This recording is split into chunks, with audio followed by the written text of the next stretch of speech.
할렐루야. 한 주간 평안하셨죠? 우리 함께 마음을 모아서 5월 31일 수요일 저녁 예배를 성부, 성자, 성령의 이름으로 드립니다. 우리 사도신경으로 신앙 고백합니다. 나는 전능하신 아버지 하나님, 천지의 창조주를 믿습니다. 나는 그의 유일하신 아들 우리 주 예수 그리스도를 믿습니다. 그는 성령으로 잉태되어 동정녀 마리아에게서 나시고 본디오 빌라도에게 고난을 받아 십자가에 못 박혀 죽으시고 장사된 지 사흘 만에 죽은 자 가운데서 다시 살아나셨으며 하늘에 오르시어 전능하신 아버지 하나님 우편에 앉아 계시다가 거기로부터 살아있는 자와 죽은 자를 심판하러 오십니다. 나는 성령을 믿으며 거룩한 공교회와 성도의 교제와 죄를 용서받는 것과 몸의 부활과 영생을 믿습니다. 아멘. 네, 우리 찬송가 184장 하시겠습니다. 184장. 예전 찬송가는 173장이고요. 불길 같은 주성령. 우리 함께 찬양합니다.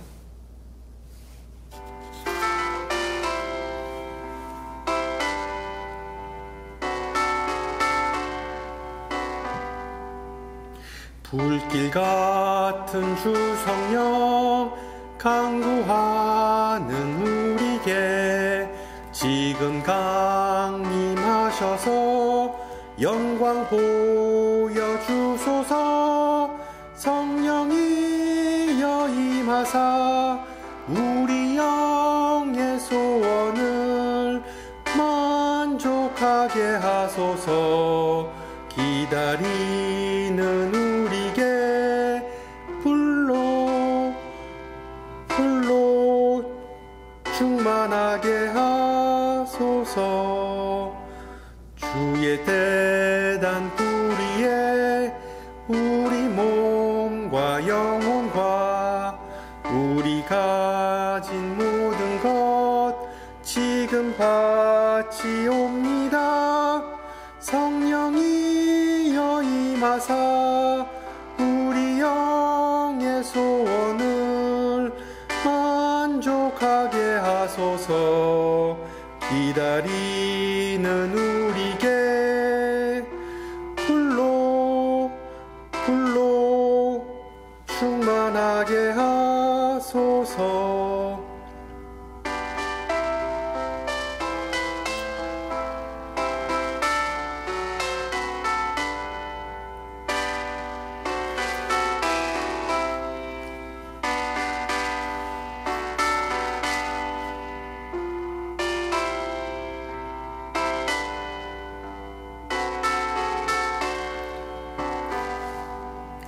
모든 것 다 바치고 피고 빈 내 마음에 성령 충만하도록 주여 채워주소서. 성령이여 임하사 우리 영의 소원을 만족하게 하소서. 기다리는 우리에게 불로 충만하게 하소서. 구속하신 주께서 약속하신 성령을 믿고 간구하오니 지금 내려주소서. 성령이여 임하사 우리 영의 소원을 만족하게 하소서. 기다리는 우리에게 불로 충만하게 하소서.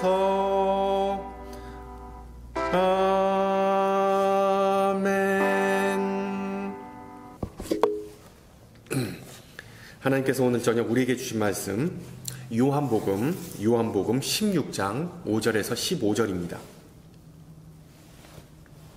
요한복음 16장 5절에서 15절. 제가 가진 성경으로 신약 175페이지입니다. 175페이지. 요한복음 16장 5절에서 15절 말씀을 받들어 공독합니다. 지금 내가 나를 보내신 이에게로 가는데 너희 중에서 나더러 어디로 가는지 묻는 자가 없고 도리어 내가 이 말을 함으로 너희 마음에 근심이 가득하였도다. 그러나 내가 너희에게 실상을 말하노니 내가 떠나가는 것이 너희에게 유익이라. 내가 떠나가지 아니하면 보혜사가 너희에게로 오시지 아니할 것이요 가면 내가 그를 너희에게로 보내리니 그가 와서 죄에 대하여 의에 대하여 심판에 대하여 세상을 책망하시리라. 죄에 대하여라 함은 그들이 나를 믿지 아니하며 의에 대하여라 함은 내가 아버지께로 가니 너희가 나를 다시 나를 보지 못하며 심판에 대하여라 함은 이 세상 임금이 심판을 받았음이라. 내가 아직도 너희에게 이를 것이 많으나 지금은 너희가 감당하지 못하리라. 그러나 진리의 성령이 오시면 그가 너희를 모든 진리 가운데로 인도하시리니 그가 스스로 말하지 않고 오직 들은 것을 말하며 장래 일을 너희에게 알리시리라. 그가 내 영광을 나타내리니 내 것을 가지고 너희에게 알리시겠음이라. 무릇 아버지께 있는 것은 다 내 것이라. 그러므로 내가 말하기를 그가 내 것을 가지고 너희에게 알리시리라 하였노라. 아멘.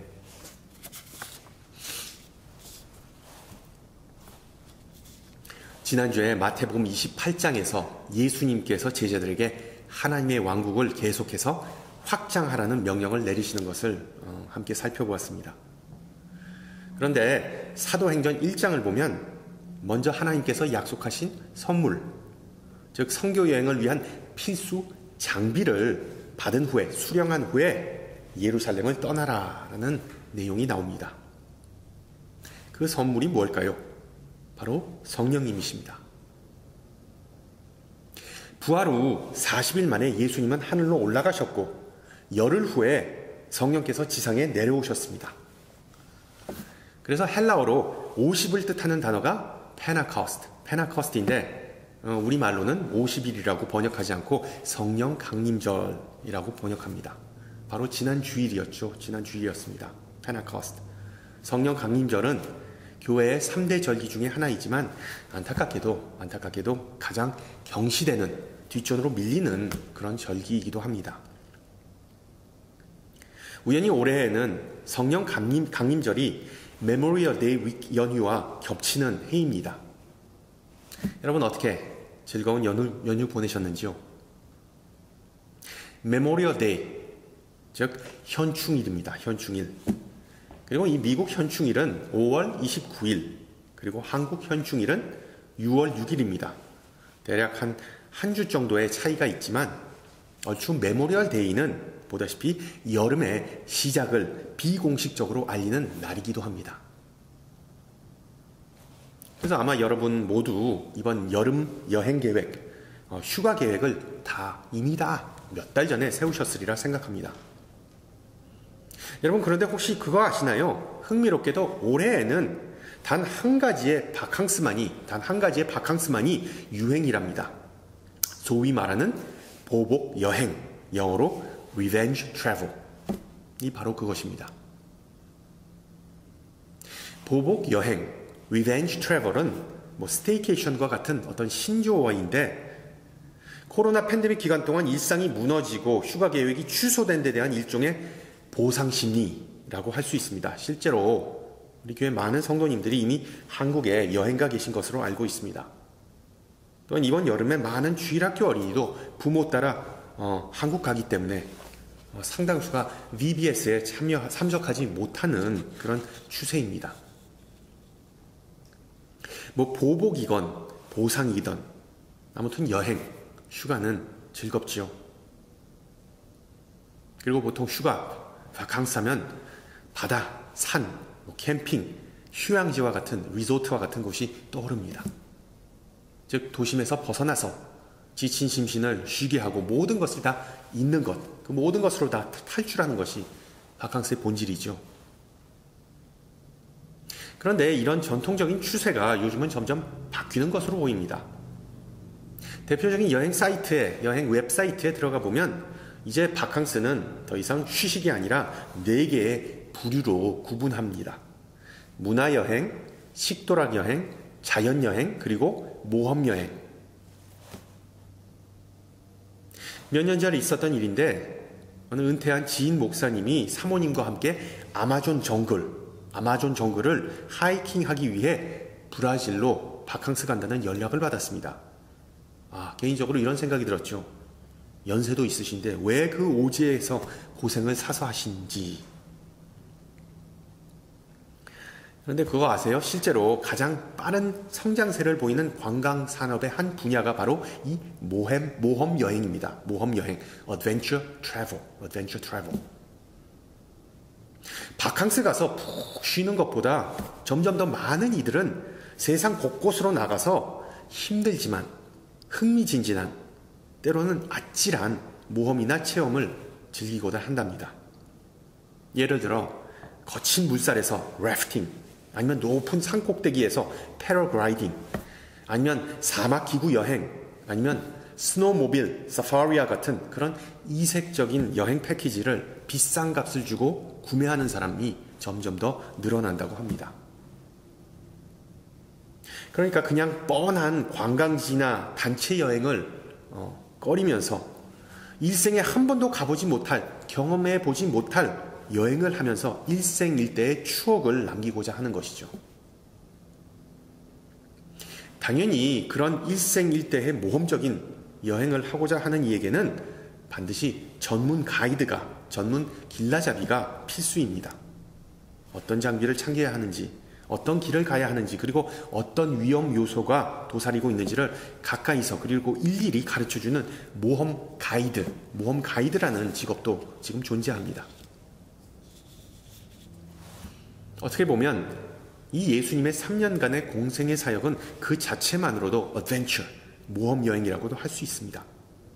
그리고 오늘 읽은 본문 요한복음 16장은 이제 제자들을 기다리고 있는 또 하나의 모험 여행을 위한 일종의 예고편, 광고라고 할 수 있겠죠. 무슨 의미일까요? 여러분, 제자들이 여태까지 겪었던 일을 한번 생각해 보세요. 절대로 평범한 여행이 아니었습니다. 그들은 예수님을 따라 갈릴리의 수많은 언덕을 오르락내리락 했습니다. 그리고 갈릴리에서 예루살렘을 몇 번씩이나 왔다 갔다 했습니다. 그 와중에 유대와 그리고 사마리아의 사막과 광야를 수차례 가로질렀습니다. 또한 갈릴리 호수를 건너다가 폭풍 때문에 배가 뒤집혀 죽을 뻔한 적도 있었습니다. 심지어 그냥 귀신 들린 자를 만나서 기겁한 적도 있었고, 수많은 기적을 목격하고 정신이 띵 했던 적도 있었습니다. 보시다시피 평범한 사역과는 거리가 먼, 정말 긴장감 넘치는 극한 체험의 연속이었습니다. 그러나 그런 와중에도 예수님이라는 믿음직한 가이드, 길잡이, 멘토르가 그들 곁에 있었죠. 하지만 그들의 여정은 곧 막을 내리게 되었습니다. 예수님은 이제 십자가, 무덤, 그리고 하늘나라로 이어지는 혼자만의 여정을 하셔야 했기 때문이죠. 당연히 제자들은 홀로 남겨질 것을 두려워했기에 앞선 요한복음 13장에서 예수님의 행선지, 그러니까 여행 계획을 알려달라고 재촉했습니다. 예수님 도대체 어디로 가십니까? 좀 알려주십시오. 그리고 오늘 본문 16장에 와서 예수님은 비로소 마지막 당부를 하시면서, 고별 연설을 하시면서 제자들이 새로운 모험 여행을 어떻게 계속할 수 있는지에 대한 힌트를 제공해 주십니다. 그리고 그 새로운 모험을 위해서는 그들을 보조해 줄 새로운 가이드가 필요하다고 말씀하시죠.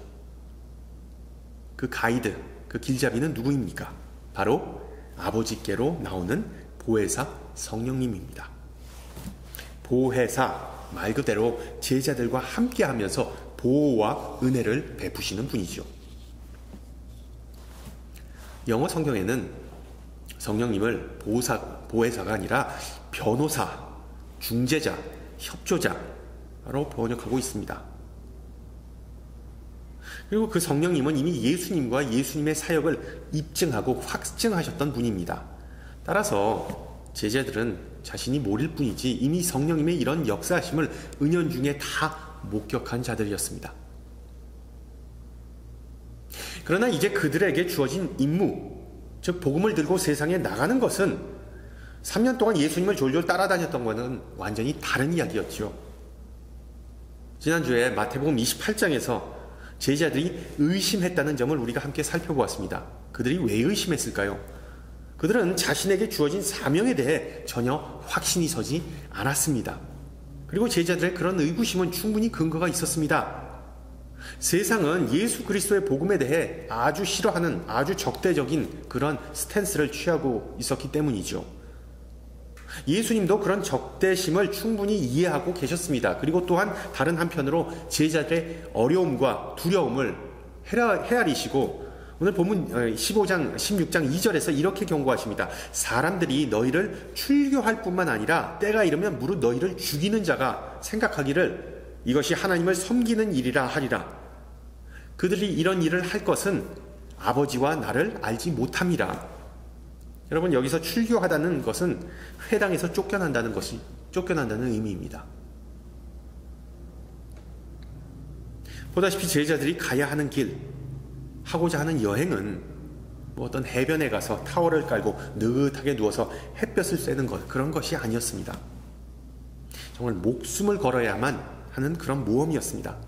그런 모험, 아니 위험 없이는 결코 복음이 먼 나라, 민족에게 절대로 전해질 수 없었기 때문이죠. 그리고 당연히 그런 중차대한 목적을 이루기 위해 제자들은 완전히 탈바꿈해야 했습니다. 그들이 가는 곳마다 진리를 선포하기 위해서 담대하고 열정적인 모험가로 변신해야만 했습니다. 그 진리가 무엇입니까? 바로 하나님 자신이 빛과 생명을 이 어두운 세상에 가지고 오셨다는 그런 소식이었죠. 따라서 오늘 읽은 본문에서 예수님은 바로 그 자신이 이 세상의 빛으로 왔고 생명으로 왔고 이제 아버지의 품으로 돌아가실 거라고 제자들에게 알려주십니다. 자, 그러자 5절에 나온 제자들의 반응을 한번 보세요. 이제 그들은 예수님께서 어디에 가시는지에 관해 묻지 않습니다. 그들의 관심은 오직 이제 자신들이 무엇을 해야 하는지입니다. 마치 예수님에게 이렇게 반문하는 것이죠. 주님, 그러면 우리는 어떡하라고요? What about us? 우리의 새로운 목적지는 도대체 어디입니까? Where shall we go? 그들의 이런 반응 충분히 이해가 가죠. 앞서 말씀드렸듯이 지금까지 제자들은 보호를 받으면서 인도를 받으면서 예수님만 졸졸 따라다녔습니다. 예수님은 24시간 그들 곁에서 함께했던 길라잡이, 가이드였습니다. 어떤 때는 제자들은 자신들이 어디로 가는지도 모르고 그냥 예수님 따라 걷다 보면 목적지에 도착하곤 했습니다. 그런데 이제 예수님께서 그 여정에서 쏙 빠지시겠답니다. 예전과는 달리 요즘은 기술이 발달해서 어떤 여행이나 모험을 떠나면 현지에서 가이드를 직접 고용할 필요가 없습니다. 현지인을 고용할 필요가 없어졌습니다. 왜? 여행 앱, 스마트폰에 있는 여행 앱, 그리고 서점에 가면 그 여행에 관련된 서적만 해도 수도 없이 많죠. 수도 없이 많습니다. 심지어 GPS나 라디오나 스마트폰을 통해서 멀리 떨어진 전문 가이드로부터 실시간으로 각종 도움과 정보, 그리고 길에 대한 정보를 얻을 수 있으므로 오지에 가는 것은 더는 두려움의 대상이 아닙니다. 그리고 바로 예수님께서 제자들에게 하시는 말씀이 그런 것이죠. 이제 더 이상 예수님이란 길잡이는 물리적으로 그들 곁에 없지만 원격으로, 온라인으로 그들을 챙겨주는 길잡이가 등장할 것이다. 그게 바로 7절에 나옵니다. 7절 보세요. 내가 떠나가는 것이 너희에게 유익이라. 내가 떠나가지 아니하면 보혜사가 너희에게로 오시지 아니할 것이요. 가면 내가 그를 너희에게 보내리니. 9절 보시면 심지어 그 보이지 않는 길잡이 보혜사 성령님은 예수님보다 제자들을 더 꼼꼼하게 챙겨주실 것이라고 암시하십니다. 도대체 어떤 면에서 더 유익하다는 것일까요? 성령님은 유능한 길라잡이로서 제자들이 가는 길 앞에 있는 많은 우여곡절과 장애물을 알려주실 것입니다. 그리고 그들이 여행을 할 때 무엇을 갖추어야 하고 어디로 가야 하는지를 정확히 알려주실 겁니다. 특히 성령께서는 이 세상 사람들이 인생 여정을 하면서 주로 하는 4가지의 큰 실수, 그러니까 가고 있는 4개의 잘못된 방향을 제자들에게 가르쳐 주실 것이라고 예수님은 말씀하십니다. 따라서 제자들에게 주어진 새로운 모험 여행의 주된 임무는 그 세상이 가고 있는 네 개의 잘못된 방향을 복음으로 올바른 길로 다시 인도하는 것이라고 성경은 암시합니다. 그런 면에서 요한복음 16장은 지난주에 나누었던 마태복음 28장과 평행을 이룹니다. 저는 오늘 여러분들과 세상이 심각하게 오판하는 잘못 가고 있는 그 네 가지의 방향, 잘못된 길을, 네 개의 길을 좀 간략하게 살펴보고자 합니다. 우선 9절을 보세요. 성령께서는 세상, 즉 우리 모두가 겪는 죄의 문제에 대해 도움을 주실 거라고 기록합니다. 은유적으로 표현하면, 그러니까 여행을 떠난다고 치면 여행 가기 전에 짐 속에 불필요한 물건을 마구 넣지 않도록 성령님께서 도와주신다는 얘기입니다. 모험 여행을 위해서는 큰 가방이 아니라 최소한의 짐, 그냥 간단한 백팩만 소지해야 하기에 어떤 헤어드라이어, 랩탑, 그리고 캔푸드, 그러니까 통조림 같은 그런 무겁고 거추장스러운 것은 다 빼버리라고 성령님께서 알려주신다는 것입니다. 실질적으로 그 무거운 짐이 과연 무엇일까요? 불필요한 짐. 바로 사람들의 오판 또는 오해입니다. 보통 죄라고 하면 악한 행위가 먼저 떠오르죠. 영어에서는 죄에 관해서 sin과 crime이라는 단어가 구분되지만 한국말에서는 죄와 그리고 범죄라는 죄라는 단어가 유사하기에 그 구분이 잘 안 갑니다. 실제로 죄라는 개념에는 범죄가 포함되는 것은 사실입니다. 그러나 성령님은 죄의 본질, 죄의 원인에 대한 깊은 이해를 제공해 주신다고 예수님 말씀하시죠.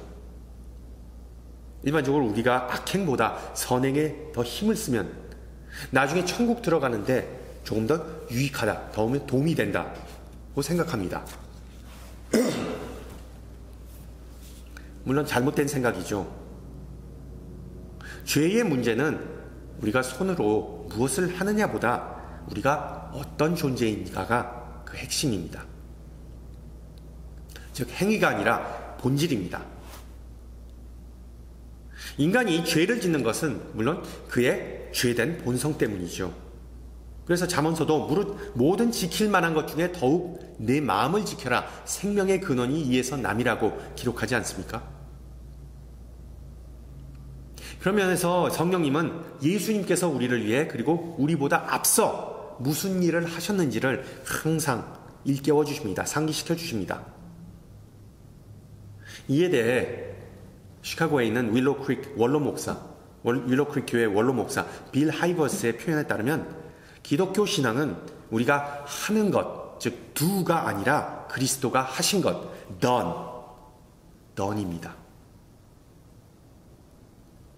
따라서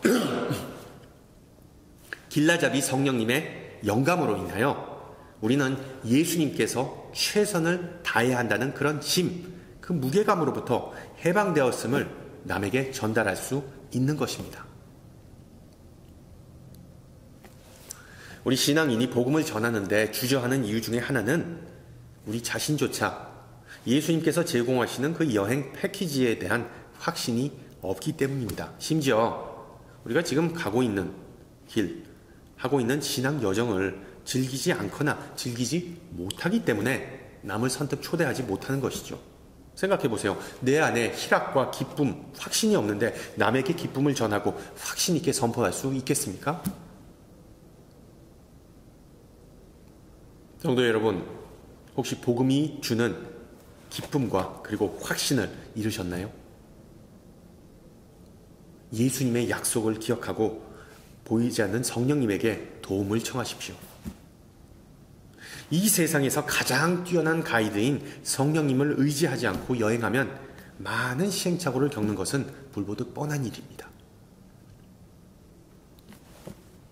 둘째, 10절을 보면 성령께서는 세상, 즉 우리가 모두 겪는 의의 문제에 대해 도움을 주실 것이라고 예수님은 말씀하십니다. 어떻게 보면 앞선 내용, 그러니까 죄에 관한 내용과 일치하는 부분인데, 쉽게 말하면 여행 가기 전 짐 속에 꼭 필요한 물건을 챙겨주실 것이라는 약속입니다. 많은 사람은 의 또는 공의, 즉 영어로 righteousness를 선행과 동일시합니다. 그러나 성령께서는 공의는 행위가 아니라 존재임을 다시 한번 상기시켜 주십니다. 즉 여정을 하기에 앞서 성령께서는 우리에게 새로운 본성, 새로운 마음을 주신다고 약속하십니다. 바울의 표현을 빌리자면 우리는 새로운 피조물이 된다는 것입니다. 일반적으로 세상 사람들은 선행을 거듭할수록 좀 더 나은 사람, 좀 더 의로워진다고 믿습니다. 그러나 길라잡이 성령님께서는 예수님이라는 모델을 통하여 참된 공의가 무엇인지를 제자들에게 가르쳐 주셨습니다. 비록 예수님께서 아버지 곁으로 떠나시지만 성령께서는 제자들이 예수님께서 행하신 모든 일을 따라 할 수 있게, 심지어 예수님보다 더 위대한 일을 이룰 수 있게 도움을 주시는 분입니다. 셋째, 11절을 보세요. 성령께서는 우리에게 길을 알려주신다고 예수님은 약속하십니다. 당연한 말이지만 가이드는 여행 경로와 그리고 또한 여행 중에 있을 변수를 어느 정도 다 파악하고 있어야 합니다. 혹시 여행을 준비하면서 충분한 정보의 부재나 현지에 대한 몰이해 때문에 곤욕을 치른 적이 있으신지요? 아니면 어떤 때는 여행의 우선순위를 깜빡해서 실수했던 적도 있었을 겁니다. 예를 들어 여권 만료일도 확인하지 않고 비행기표부터 구매했다가 여행이 취소되는 그런 경우 보셨을 거예요. 우선순위, 실제로 세상이 중요하다고 생각하는 것이 사소한 것일 수도 있고 세상이 지혜롭다고 여기는 것이 다소 미련한 것일 수도 있습니다. 예를 들어 세상의 기준에서, 세속적인 기준에서 세상이 볼 때 성공은 반드시 돈과 직결됩니다. 돈 많은 사람, 성공한 사람. 그리고 또한 명성은 얼마나 많은 일을 다스리고 있는지, 얼마나 많은 이가 자신을 섬기고 있는지에 대해서 결정됩니다. 또한 가장 능력 있는 사람은 최고의 승자라고, 또한 가장 지혜로운 사람은 가방끈이 가장 긴 사람이라고 세상은 보통 믿습니다. 마찬가지로 세상 사람들은 내가 먼저이고 내가 최고이다, 즉 순간적인 만족감, 영어로 instant gratification, 순간적인 만족감을 최고로 여깁니다. 결론적으로 세상은 인기, 능력, 그리고 위치를 갈망합니다. 그러나 우리의 가이드인 성령님은 그런 가치관을 확 다 뒤집어 엎어버리십니다. 즉 하나님이 보시기에 물질은 결코 성공의 기준이 아닙니다. 우리 중에 가장 위대한 사람은 낮아진 사람, 섬기는 사람입니다. 세상의 지혜는 하나님께는 어리석습니다. 하나님 나라에서 이기주의는 설 자리가 없습니다. 또한 나의 기분을 좋게 해주는 것은 결코 선의 기준이 될 수 없다고 성경은 말하고 있습니다.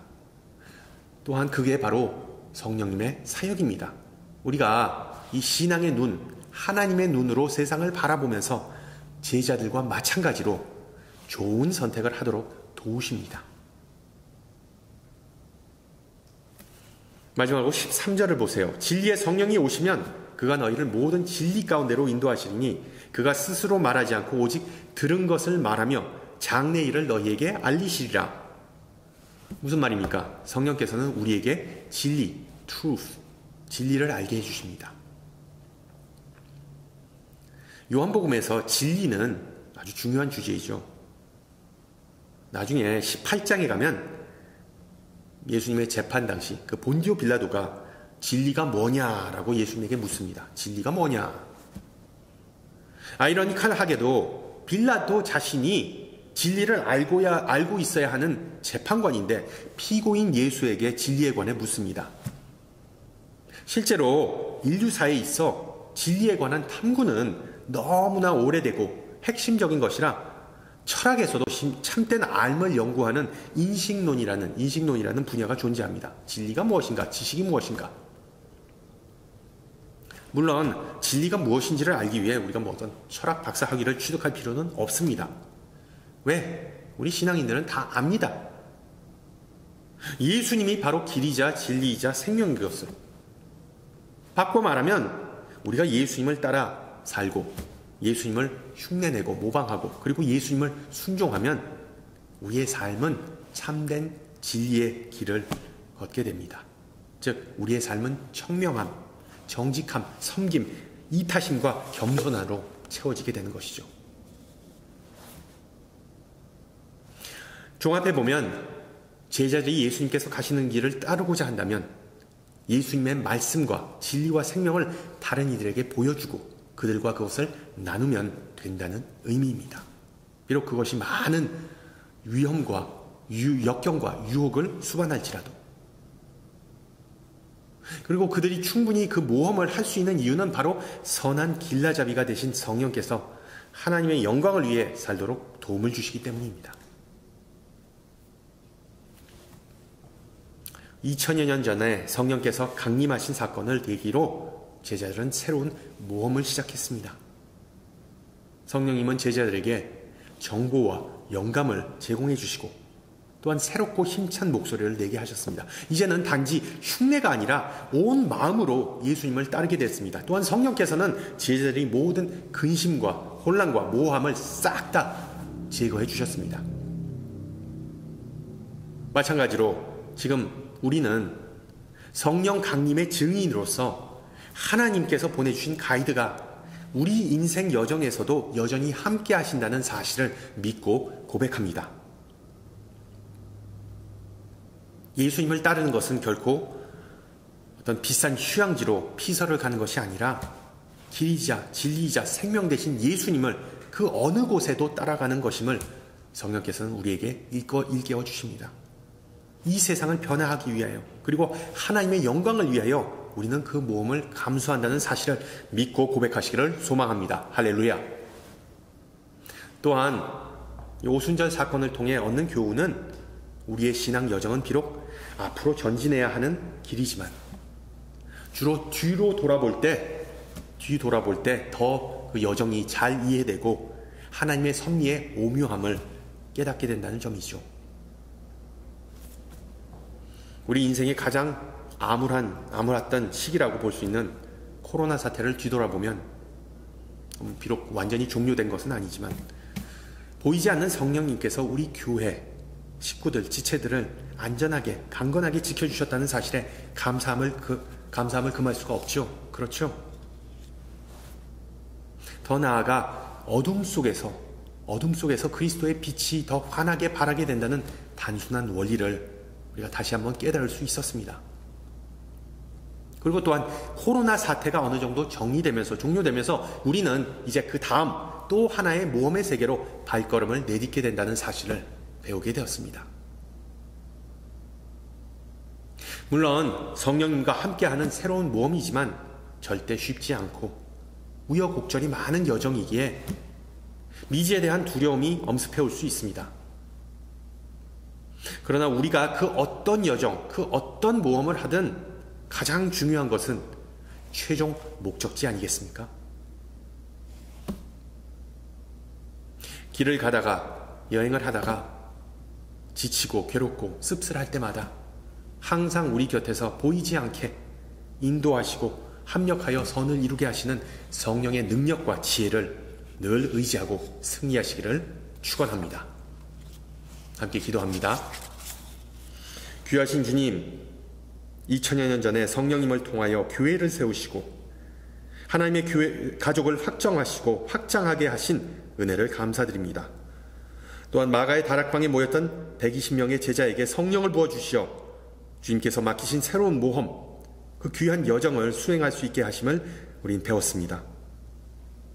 또한 우리에게도 가장 지혜롭고 능력 있는 성령님을 보내주심으로 우리의 행보와 행동을 조용하게 그리고 확실하게 지켜보시고 주관하심을 배웠습니다. 성령의 교통케 하심과 하나되게 하심을 통하여 모든 성도가 그리스도와 한몸 되게 하심을 또한 감사드립니다. 주님을 섬기고 예배하는 우리가 모두 다시 한번 성령의 뜨거운 불길로 하나된 공동체로 거듭나서 서로 소통하며 격려하고 말씀을 굳게 붙잡고 기도하기를 간구합니다. 12 제자들과 마찬가지로 우리 모두 성령의 역사의 증인이 되게 하옵시고, 연약해서 실족할 때도 은혜를 베푸시고, 평안을 누릴 때도 겸손한 마음 주시어 오직 주님께 영광 돌리게 하옵소서. 우리의 언행이 주님의 기쁨과 하나님의 영광이 되어서 항상 성령님의 인도하심과 역사하심에 따르고 그 가운데 거하면서 살아가게 하옵시고, 지금도 지구촌 곳곳에서 고통받는 모든 민족과 나라를 긍휼을 베푸시기를 기도합니다. 더불어 복음을 위해 십자가를 지고 섬기는 모든 주님의 종들과 자녀들과 교회 위에 은혜와 사랑과 축복을 베푸시어 성령의 신바람 나는 역사의 증인과 동역자가 되게 하옵소서. 함께 주님 가르쳐주신 기도합니다. 하늘에 계신 우리 아버지, 아버지의 이름을 거룩하게 하시며 아버지의 나라가 오게 하시며 아버지의 뜻이 하늘에서와 같이 땅에서도 이루어지게 하소서. 오늘 우리에게 일용할 양식을 주시고 우리가 우리에게 잘못한 사람을 용서해 준 것 같이 우리 죄를 용서해 주시고 우리를 시험에 빠지지 않게 하시고 악에서 구하소서. 나라와 권능과 영광이 영원히 아버지의 것입니다. 아멘. 네, 예배를 마쳤습니다. 오늘이 벌써 5월 31일, 5월 마지막 날이네요. 그리고 내일이면 6월 첫 주, 6월 첫날. 시간 참 빠르게 가는데 5월 잘 마무리하시고, 그리고 또한 6월에 하나님의 은혜와 그리고 또한 큰 역사하심을, 성령님의 역사하심을 목격하고 증거하는 그러한 복된 삶이 됐으면 좋겠습니다. 항상 강건하시고요. 저는 다음 주 이 시간에 뵙겠습니다. 샬롬.